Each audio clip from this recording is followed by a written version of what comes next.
सालोकानां त्रिलोकानां यद विद्या दर्पणायते, यद विद्या दर्पणायते।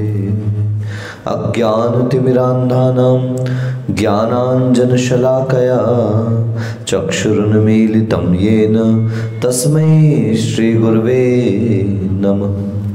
पंच परमेष्टि भगवान की, मूलनायक श्री खिदराज वृषभनाथ भगवान की, देवप्रिय एवं श्रवणोदय विराजमान चैतन्य चमत्कारी चिंतामणि पार्श्वनाथ भगवान की, आचार्य भगवंत समंत भद्र महाराज की, चारित्र चक्रवर्ती गुरुवर आचार्य शांति सागर जी मुनि महाराज की, परम पूज्य समाधि सम्राट अभीष्ट ज्ञानोपयोगी वात्सल्य मूर्ति दीक्षा गुरुवर आचार्य भगवंत अभिनंदन सागर जी मुनि महाराज की, नगर गौरव आचार्य भगवंत श्री रैण सागर जी महाराज की, वर्तमान आचार्य अनेकांत सागर जी महाराज की, समाधिस्थ आचार्य निजानंद सागर जी महाराज की, अहिंसा परमो धर्म की।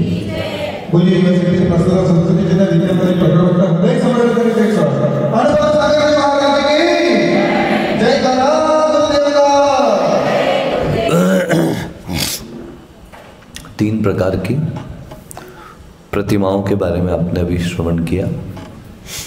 शिल्पकार निर्माण करता है और विक्रय करने के लिए सभी के बीच में पहुंचता है।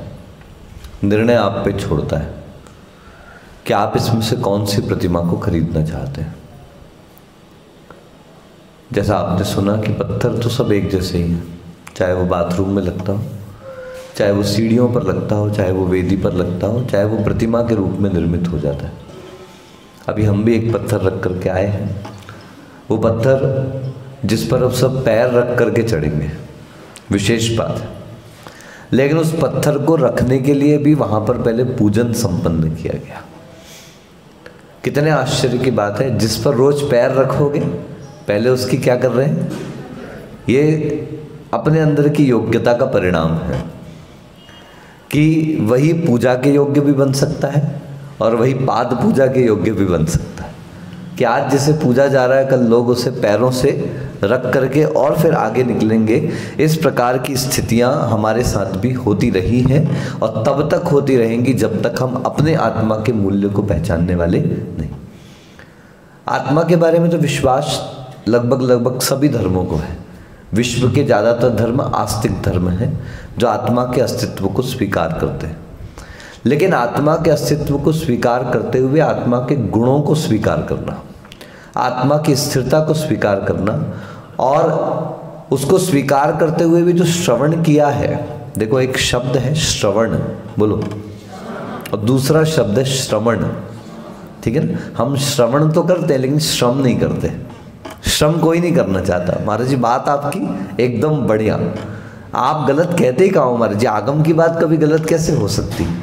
हम श्रवण करने को तो सारे के सारे लोग तैयार हैं, लेकिन हम श्रम करने के लिए तैयार नहीं होते। जो श्रम करते हैं वो श्रवण बनते हैं। क्या बनते हैं बोलो? जो श्रम करते हैं वो श्रवण। की बहुत अच्छी परिभाषा गुरुदेव विद्यासागर जी महाराज ने लिखी कि श्रवण वही जो श्रम करे, बोलो, मुनि जो मन से मौन, यति पाले गुण यत्न से, मात्र लिंग से कौन। ये शरीर धारण कर लेने मात्र से मुनित्व को प्राप्त नहीं हो सकता। श्रवण नाम कहा, पूरे समय श्रम चल रहा है। दुनिया को लग रहा है ना कि खाली बैठे हैं। मैंने कल नहीं परसों आपसे कहा था कि दुनिया यही सोचती महाराज के पास काम क्या है, खाली तो बैठे हैं। लेकिन सुनो हसमुख जी, सबसे कठिन काम क्या है? खाली बैठ जाओ, बैठ के तो दिखाओ। खाली नहीं बैठ सकते साहब, हाथ हिलेंगे, पैर हिलेंगे, मुंह हिलेगा, दिमाग तो इतना हिलता है, इतना हिलता है, ये मन मस्तिष्क कहाँ का कहाँ पहुंच जाता है, इसका कोई ठिकाना। तो श्रवण का सबसे बड़ा श्रम ये है कि बाहर जाते हुए मन वचन काया को अपने अंदर स्थिर करने का जो तीव्र पुरुषार्थ है, कठिनतम पुरुषार्थ है, वे श्रवण निरंतर करते रहते हैं। मुनि जो मन से मौन, बोलो, मुंह से मौन से मुनि नहीं है, ये बहुत बड़ी बात है। मौनम मुनि ऐसी समय सार ग्रंथ में परिभाषा आई है कि जो मुनि है वो मौन रहता है। मौन रहने का अर्थ क्या है? मुंह बंद है सो मौन,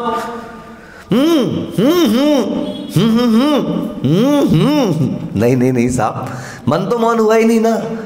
मुंह बंद करने का कोई खास फायदा नहीं है। मुंह बंद करने का फायदा तब होगा जब आपके मन की हलचलें शांत होती हैं।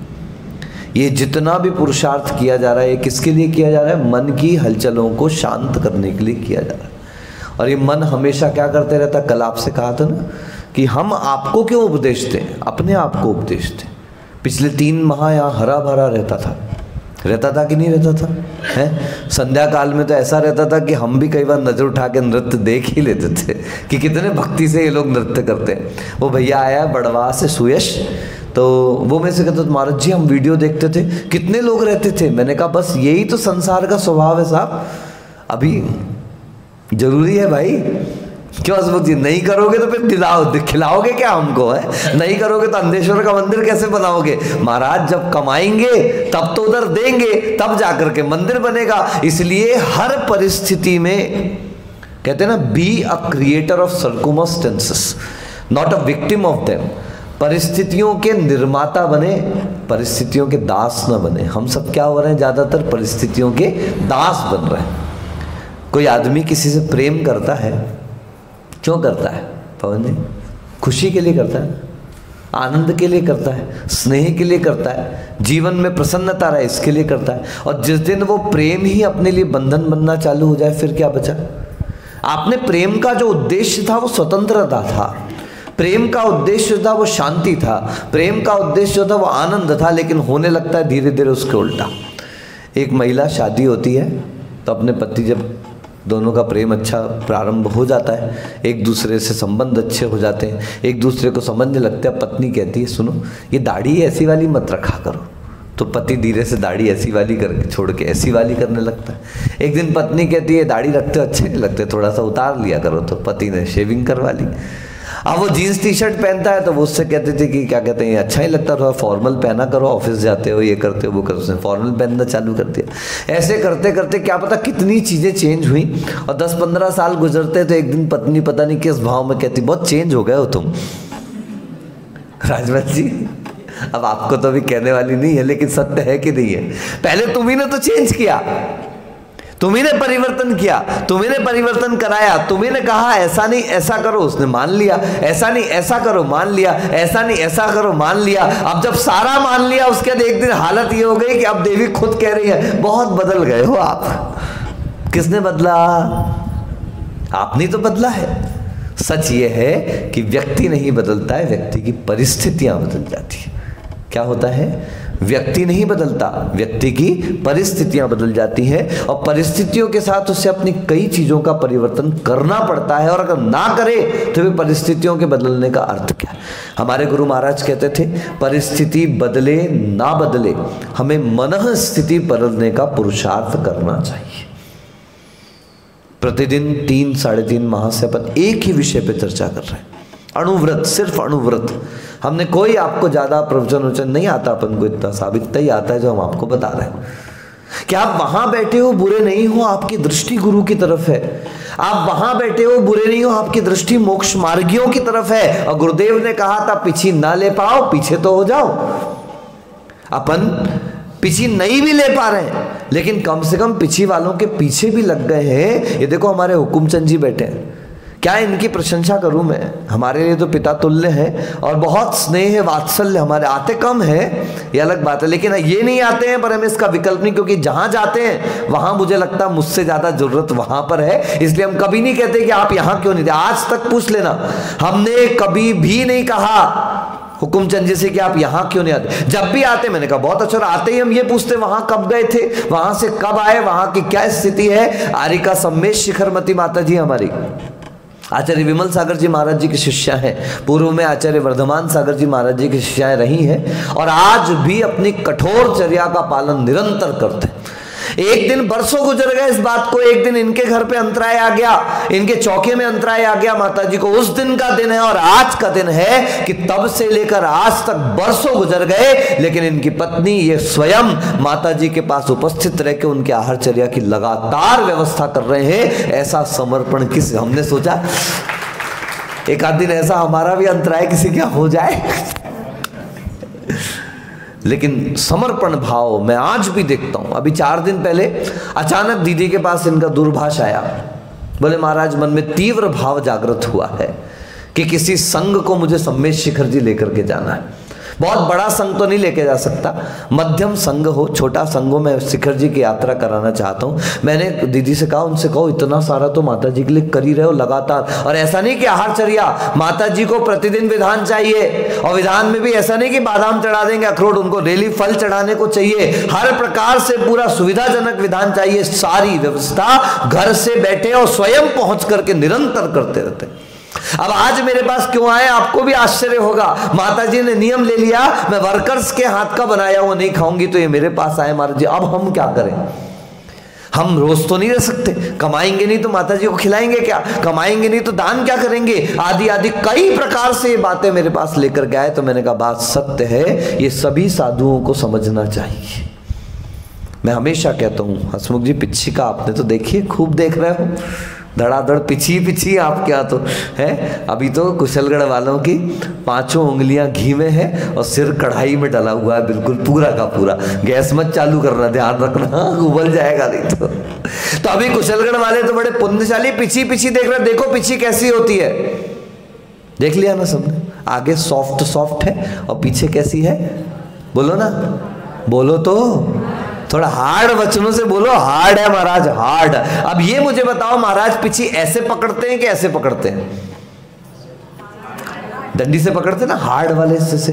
कभी वैसे तो मैं आशीर्वाद नहीं देता, मगर कभी कोई साधु आशीर्वाद देता तो कैसे देता है, ऐसे देता है, कैसे देता है, समझो एक एक चीज में सार छुपा है साहब। नरम हिस्सा जनता की तरफ, कठोर हिस्सा अपनी तरफ। अपने व्रतों में, अपने नियमों में, अपने व्रतों के पालन में कठोरता रखो, अपने अंदर मेरे लिए कठोरता बनी रहे, मैं जरा सा भी शिथिलता की ओर ना जाऊं, मैं जरा सा भी कमी की ओर नहीं जाऊं, और अगर जा भी रहा हूं तो कठोरता के साथ, देखो रस्सी बंदी है, उसे वापस क्या करने का पुरुषार्थ करूं, बांधने का पुरुषार्थ करूं, अपने अंदर लाने का पुरुषार्थ करूं, और सरलता किसकी तरफ, शावकों की तरफ। पंचम काल है, घटती हुई भावनाएं हैं, परिणाम निरंतर कम होते चले जा रहे हैं। स्थितियां आप देख रहे हैं पिछले 1.5-2 सालों के बाद अभी थोड़ा थोड़ा कुछ सामान्य हुआ है। इसको भी अभी पूरा सामान्य होने में वक्त लगेगा। तो ऐसी स्थितियां देखने के बाद हम श्रमणों में भी और आप श्रावकों में भी सरलता की वृद्धि होना अत्यंत आवश्यक है। अगर हम लोग सरल नहीं हुए, आप सरल नहीं हुए, तो लोगों का धर्म के प्रति रुझान क्या हो जाएगा। अभी हम इंदौर गए आचार्य श्री विद्यासागर जी महाराज के दर्शन करने के लिए, नेमावर। वहाँ से कुछ हमारे पास समय 15 दिन का शेष था, तो हमने सोचा कि चलो लगे हाथ, जहाँ हमने कार्यक्रम किया एक पटाड़ी गांव था, तो हाट पिपलिया के पास, वहाँ पर शिलान्यास होना था। शिलान्यास के लिए 18 दिन शेष थे, तो मैंने 3 दिन तो कट किए। मैंने कहा यहाँ से पूछा इंदौर कितना है, बोले महाराज जी इस जगह से खड़े हो तो ओनली 35 किलोमीटर से इंदौर है। उदयनगर करके एक जगह है, वो आपकी सबसे पहले वो आ जाती है कॉलोनी। मैंने कहा बस 35 किलोमीटर, बोले हाँ महाराज जी, पैदल जाओगे तो भी 35 है, बस से जाओगे तो भी 35। मैंने कहा वाह। सब महाराज जी लोगों को बुलाया, मैंने कहा चले, सबने कहा महाराज जी आप जैसा कहो। 2 बजे का कार्यक्रम खत्म हुआ और 2:30 बजे हम लोगों ने विहार कर दिया, 2:15 बजे। शाम को 17 किलोमीटर और सुबह 17-18 किलोमीटर चल के हमारा उदयनगर प्रवेश हो गया। वो तो एकदम घबरा गए शाम को, जब उनको खबर मिली संघ आ रहा है, 4-5 साधु हैं, ऐसा वैसा करके, जो एकदम अचानक, क्योंकि रुकने की जगह नहीं थी, लॉकडाउन चल ही रहा था ऑलमोस्ट।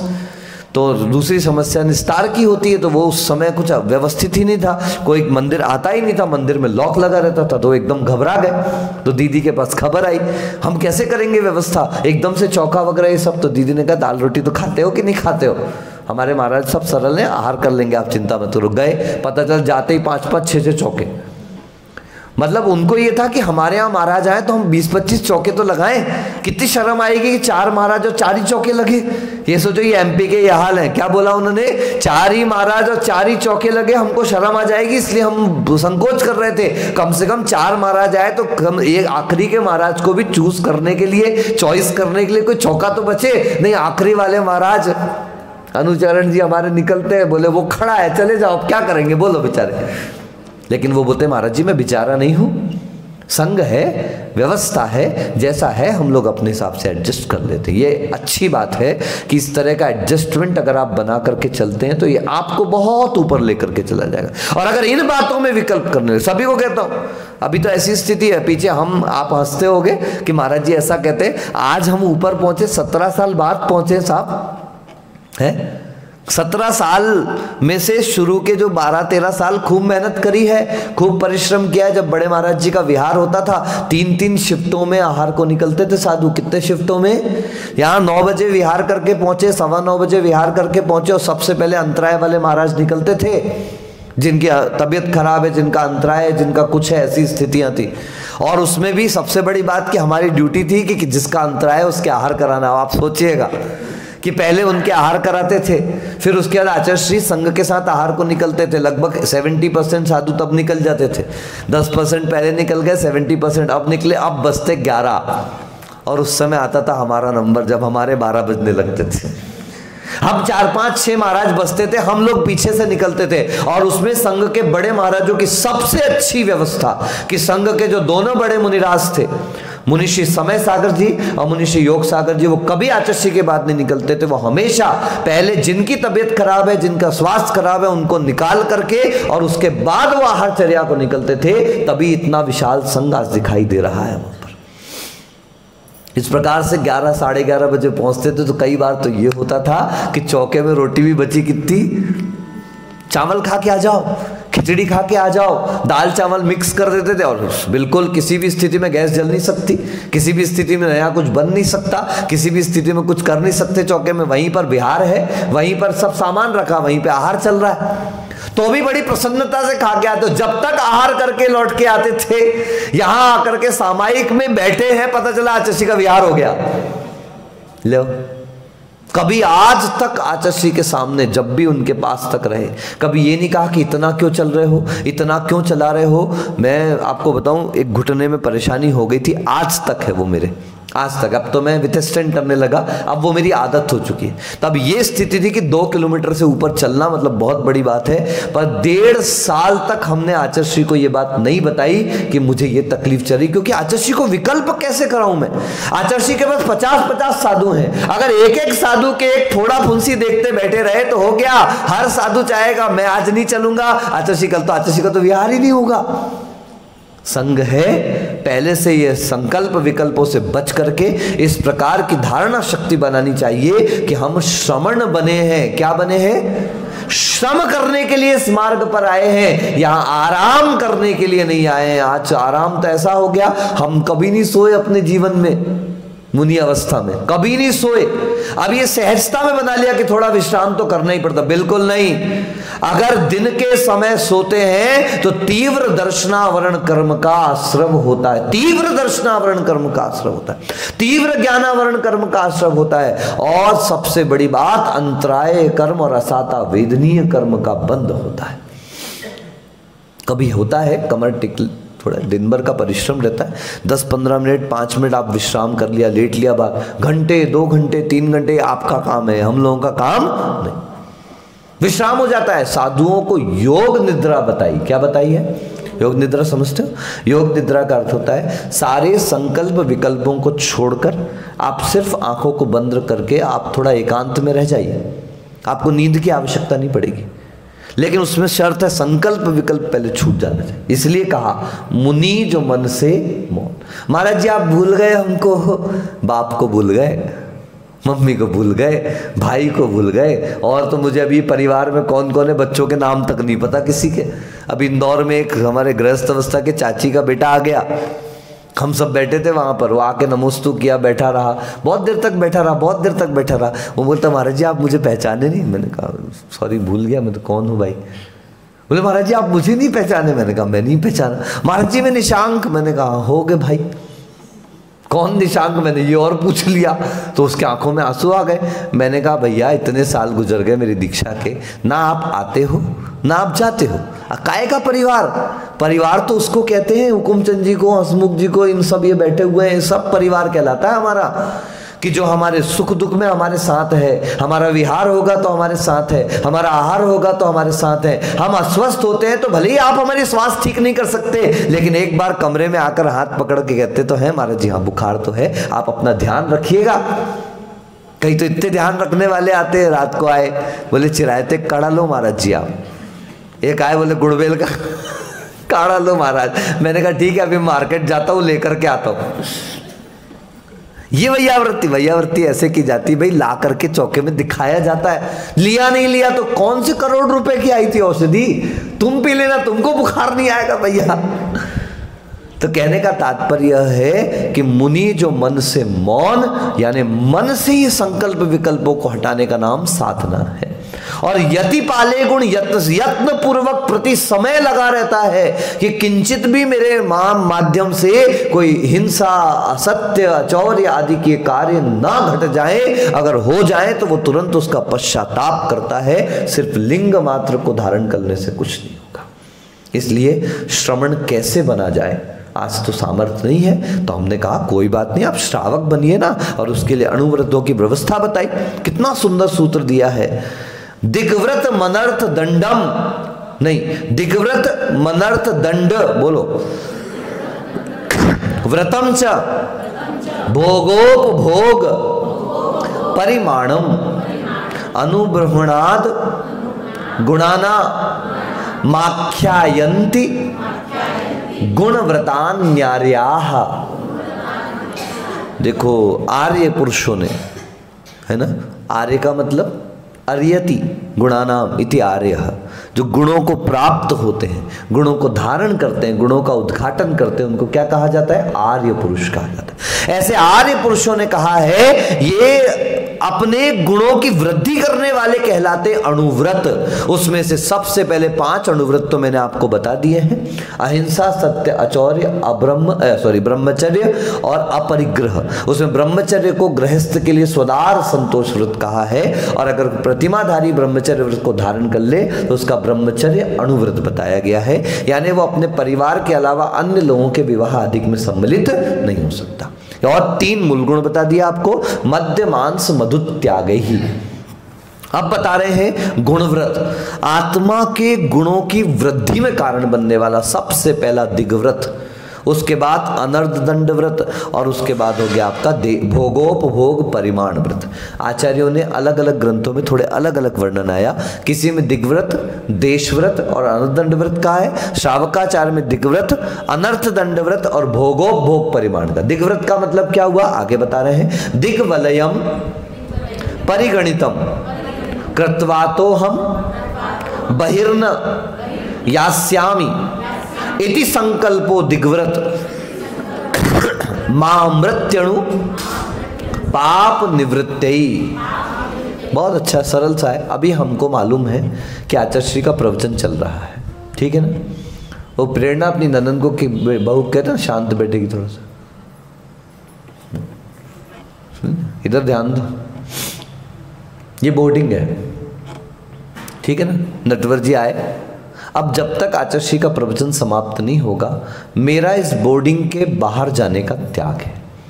थूकना पड़ जाए चला जाऊंगा, किसी का फोन आएगा अटेंड नहीं करूंगा, 10 मिनट में और क्या बिगड़ जाएगा। ये कहलाया दिग्व्रत। क्या कहलाया, दिशाओं की मर्यादा कर ली। कौन कौन सी दिशाओं की कैसे कैसे मर्यादा करें, तो उन्होंने कहा मकरा कर सरी दटवी, बोलो,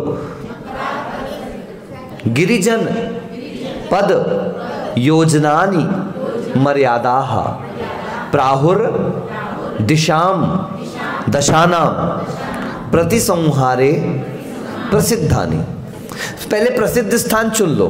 अब निर्णय कर लिया आज चतुर्दशी का दिन है, ठीक है, एक सामान्य व्यवस्था बता रहा हूं, एक चतुर्दशी का दिन है आज, इधर से ये वाला तालाब क्रॉस नहीं करूंगा, उधर से वो वाला तालाब क्रॉस नहीं करूंगा, नियम ले लिया हमने। उधर से तीनों तरफ तालाब है, देखो भिलोड़ा रोड पे भी तालाब है कि नहीं है, हो तो बोलो हाँ। इधर से जाओ तो पीछे के रास्ते से जाओ तो यहाँ भी बड़ा तालाब है योगेंद्र गिरी के नीचे, वो एक तालाब हो गया, और इधर से जाओ तो आपके पावापुरी वाला तालाब है। तीनों तरफ के तालाब, चतुर्दशी का दिन है, आज मैं क्रॉस नहीं करूंगा। ऐसे प्रसिद्ध स्थान का निर्णय कर लिया अपन। इस प्रकार से दिग्वलयम परिगणितम, मकराकर ये जो आपका पूरा कोट बना रहता है। सरिता, अटवी का मतलब हो गया आपका जंगल, और गिरी का मतलब हुआ पहाड़, और जनपद का मतलब आप जहां पर गांव वगैरह ऐसे स्थानों को, और इसके अलावा योजन आदि भी आपने ले लिया। हम 10 किलोमीटर के ऊपर नहीं जाएंगे। आपको पता है चातुर्मास में ज्यादा से ज्यादा आपको सुनील साई के दर्शन करने जाना है, इसके अलावा आपके मन में कोई संकल्प विकल्प नहीं है। तो पर्युषण पर्व तक का नियम ले लिया, इधर से अंदेश्वर, इधर से उदयपुर, इधर से अणिंदा, इधर से देरोलिया नागफड़ी। इसके अलावा वर्षा योग में मैं कहीं बाहर नहीं जाऊंगा। ये बहुत बड़े नियम हो गए, अपन को लगता छोटा। ये देखो अभी आचार्य महाराज आगे कहेंगे कि जो आपने नियम लिया है उसके बाहर आप महाव्रती हो। क्या हो? हाँ, आपने नियम लिया है 6 बजे के बाद अनाज, जल आदि चारों प्रकार के आहार का मेरा त्याग, तो रात्रि में भोजन की अपेक्षा से आप क्या हो गए? संकल्प महाव्रत है आपका, उसमें किंचित भी आप आगे पीछे नहीं करने वाले। पर खाना नहीं तो खिलाना भी नहीं, ये भी ध्यान रखना है, नहीं लपड़े पड़ जाए। तो इस प्रकार से ये दिग्व्रत शब्द के 3 सूत्र हमारे सामने दिए हैं कि सभी दिशाओं को मर्यादित कर लें। आपको भी अपने जीवन में, जिनको विदेश जाने का काम नहीं पड़ता या जाने का आप कोई भाव नहीं है, आपको बता दूं, जब हमने ब्रह्मचर्य व्रत लिया हम तो कभी विदेश गए नहीं हैं, लेकिन हमारे पास अपॉर्चुनिटी थी कि हम ट्रेनिंग के लिए 6 महीने के लिए लंदन वगैरह जा सकते थे। लेकिन हमारे मन में एक ही भाव था कि जब हमने ब्रह्मचर्य व्रत अब धारण कर लिया है तो हमें अपना आवागमन रोक देना चाहिए। हमने दीक्षा के पूर्व ही, जब तक दीक्षा का निर्णय नहीं हुआ था उसके पहले सम्मेद शिखर जी, गिरनार जी, श्रवण बेलगोला सब यात्राएं कर ली थी। उसके पीछे कारण रहा, बाद में अब क्या होने लगा, दीक्षा की डेट फाइनल हुई, अब सम्मेद शिखर जा रहे हैं। आपको अब घर पे बैठ के पुण्य बढ़ाना चाहिए, अब संघ में बैठ करके पुण्य बढ़ाना चाहिए, अब संघ में बैठकर जाप आदि करना चाहिए, ताकि आपकी दीक्षा निर्विकल्प संपन्न हो और आगे का जीवन भी निर्दोष संपन्न हो। जब तक दीक्षा का नियम नहीं हुआ उसके पहले आप सब घुमाइए, यहां तक घूम भी चुके हैं, लेकिन जैसे दीक्षा का संकल्प हुआ अब चलो घूमने। कितनी गाड़ियों में कितनी हिंसा हो रही है। मैं तो ऐसा मानता हूं ब्रह्मचारी का अर्थ है आवागमन को रोक देना या आवागमन को सीमित कर देना, आवागमन को संशोधित कर देने का नाम जो हमारी दृष्टि में ब्रह्मचर्य है। क्योंकि ब्रह्मचर्य का संबंध अकेले अब्रह्म के सेवन से नहीं है, 5 व्रतों की बाढ़ मिलकर के हमारे व्रतों को मजबूत बनाती है। इसलिए सबसे पहले व्रती को आवागमन से मुक्त होना चाहिए। अगर आपका आवागमन नहीं रुक रहा है तो पाप रुकने वाला नहीं। क्या भाग दौड़, तो हमने नियम ले लिया था, चाहे कुछ भी हो जाए अपन विदेश यात्रा नहीं करेंगे, हवाई यात्रा नहीं करेंगे, क्योंकि जो जितना सुविधाजनक है उतना ज्यादा पाप उत्पन्न कर रहा है। पहले बल्ब जलते थे संतोष भाई, लाल पीले वाले जन जलते थे, पीला कलर का प्रकाश आता था, ऐसा लगता था यार कमरे में ठीक से रोशनी नहीं है। अब आज ये जल रही हैं, ये एलईडीज हैं। आपको ध्यान रखना, ये वोल्टेज कम खाते हैं, लेकिन जो एक चीज कम खाता है वो दूसरी जगह ज्यादा लेता होगा, ये एनर्जी कंजर्वेशन है।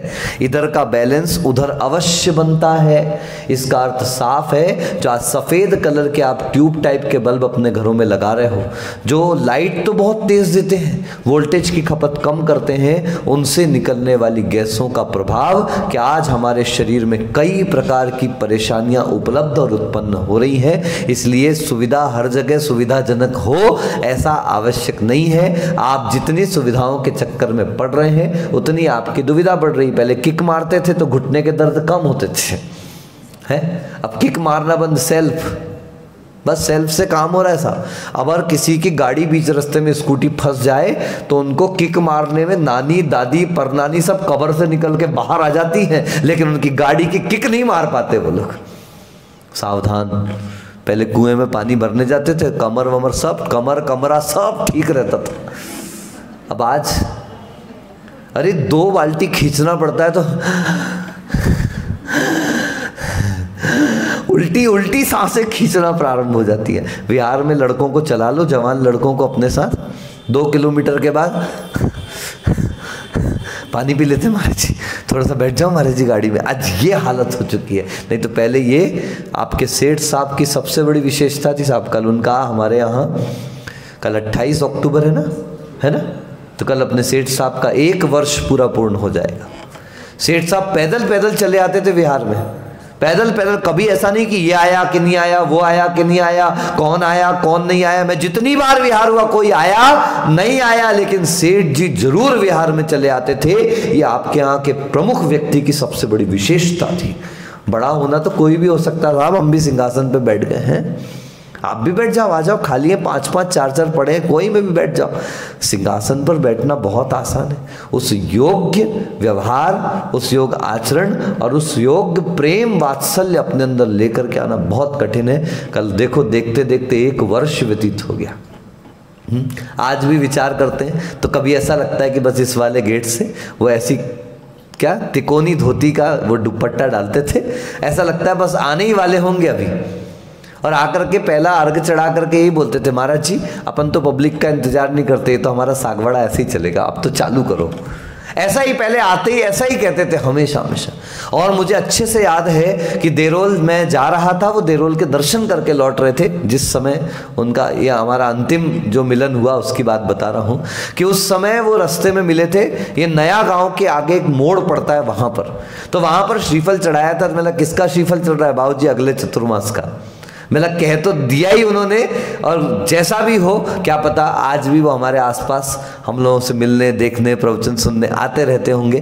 कल उनका यहाँ पर हम श्रद्धांजलि सभा यहाँ पर आयोजित करेंगे, सारी समाज को सूचित करके, क्योंकि अभी कोरोना काल होने के कारण आप लोगों ने उस समय जैसे भी औपचारिक रूप से सारा कार्यक्रम किया था, ऐसा मैंने सुना है। सुबह मेरे सामने चर्चा आई थी, महेश जी भी कह रहे थे कि सुबह 7 साढ़े 7 बजे जहाँ पर उनका अंतिम संस्कार स्थल है, जहाँ पर छतरी बनाई है, वहाँ पर पुष्पार्पण, माल्यार्पण वगैरह करके वहाँ श्रद्धांजलि अर्पित करेंगे, और उसके बाद यहीं सभागार में उनकी श्रद्धांजलि सभा का आयोजन यहाँ पर होगा।